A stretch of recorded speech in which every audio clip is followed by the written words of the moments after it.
Chapters 3 and 4 are important as they introduce new characters, namely Caitlin and Old Bill. The relationship these three characters will share with each other allow them to feel secure about their identity and self-actualize. These connections become the simple gift of friendship, shared understanding, and from this, a positive transformative effect occurs for each. These chapters, however, when introducing the characters, establish the barriers that will need to be overcome in order for the relationship to be formed, namely Billy's prejudiced perception of Caitlin's wealth, Caitlin's social expectations when confronted with Billy's homelessness, and Old Bill's past that manifests in fear, avoidance, and ultimately destructive behaviour. The opening page to Chapter 3, appropriately titled Caitlin, is the meeting place of Billy and Caitlin in Benderat's local McDonald's where Caitlin works and Billy scrounges for food. The thematic summary, as if we were both caught doing something we didn't want to do but had to, places both Billy and Caitlin in the same situation. A place where they share a sense of dislocation, thus are drawn to each other. What am I up to? Billy's initial response to Caitlin through a simple description, she had clean hair, and the series of adjectives, bouncy, shiny, clean hair, is a good example of the subtext embedded throughout the verse novel. The subtext is what is implied or inferred, rather than what is actually said.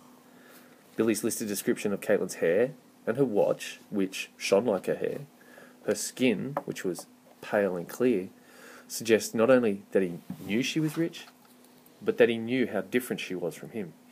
He reveals that, my first thought was to hate her, and this response again is a reflection of Billy rather than Caitlin, as the self-titling of the poem suggests. Stemming from a past history of moving away from differences, Billy is, for the first time, caught by the challenge of a relationship with another so different to himself, a relationship that will see him not only change his perception of others, but of the world at large, and ultimately himself.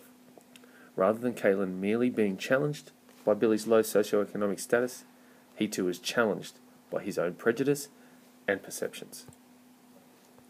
Meeting within a McDonald's restaurant in Benderat, this literal place of feeding is symbolic, functioning as an extended metaphor for the hunger that they both feel to be understood by another like-minded individual. Billy finds himself through the primal need of having to eat for survival, while Caitlin uses the pay from McDonald's as a tool to shed conformist constructs imposed by her family as she seeks independence. The response to Billy's interest embodied in the note he leaves about the history of her name shows how Herrick is using dialogue to enhance the narrative quality of his free verse. Did you know that Caitlin is an Irish name from Catherine, meaning pure and innocent? It is met with this revealing response from Caitlin. I read this and felt something in my stomach, a slight ache, a twinge, and I knew it was hunger, but not for food, and I blushed with the knowledge. Those descriptive adjectives, slight ache and twinge, describe the desire to connect and be fed by the nourishment of mutual understanding and care that only another individual can provide. Chapter 4 similarly looks at the barriers of differences that must be overcome in order for an individual to belong to another and in so doing be transformed. The title of Chapter 4, The Hobo Hour, is a reference to the first encounter between Billy and Old Bill at sunrise. Here, Old Bill is captured by the final image of the tip of the cigarette burns brightly, then fades to old smoke. A symbol of his family and hope that have been reduced to a vapour.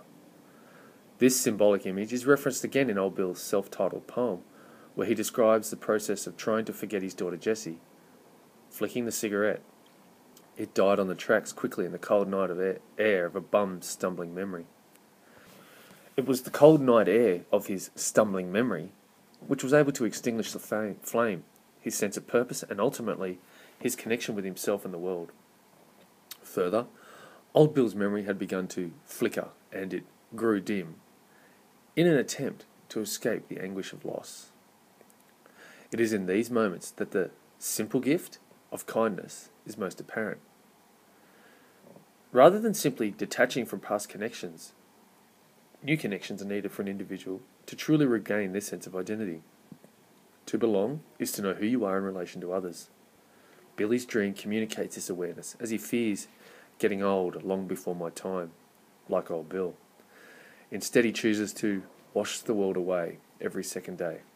The water motif begun in Westfield Creek and is sustained here as Billy's optimism shines through in the way he's committed to presenting himself in a way that's clean and free from the torments that led him to where he is now.